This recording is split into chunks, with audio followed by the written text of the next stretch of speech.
বোলপুর পৌরসভার পক্ষ থেকে আজ বোলপুরের যে সমস্ত অবৈধ দোকান রাস্তার উপর তথা ফুটপাত দখল করে রয়েছে সেই সমস্ত দোকান উচ্ছেদ করার ও তৈরি করার বিভিন্ন ওয়ার্ডের কাউন্সিলর এবং পৌরসভার স্বেচ্ছাসেবকরা এই কাজ করছে।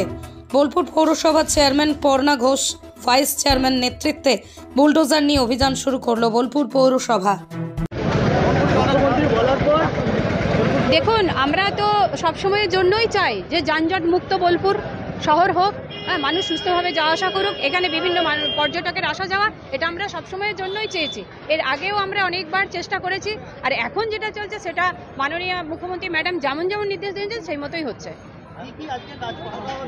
যে রাস্তা ধারে যারা বসে আছেন, রাস্তা দখল করে যারা বসে আছেন, সাধারণ মানুষের যাতায়াতের যাতে অসুবিধা হচ্ছে।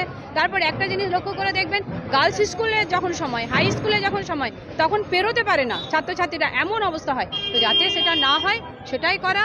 আর আমাদের মাননীয় মুখ্যমন্ত্রী ম্যাডাম এটাই চান যে সাধারণ মানুষ যেন কোনো অসুবিধায় পড়তে না হয়। তার শিক্ষায় আমরা এটা বলি যে যেন বোলপুর শান্তিনিকেতন মানুষকে কোনো রকম অসুবিধায় পড়তে না হয়। এর আগেও আমরা দেখেছি যে বোলপুর পৌরসভা ফুটপাত উচ্ছেদ করেছে, তারপরেও কি একই অবস্থা? আমরা তো তাদের জন্য একটা জায়গা দিয়েছি যেখানে তারা সবজি বিক্রি করতে পারবে, মাছ ফল সমস্তটা একসঙ্গে বিক্রি করতে পারবে, কিন্তু তার সত্ত্বেও এখানে ওখানে বসেছে। যা আবারও আমরা চেষ্টা চালিয়েছি, আশা করি বারংবার আর এটা হবে না। আর আমাদের তো মুখ্যমন্ত্রী ম্যাডাম বলেই দিয়েছেন যে এটা কোনো রকমেই সহ্য করা যাবে না।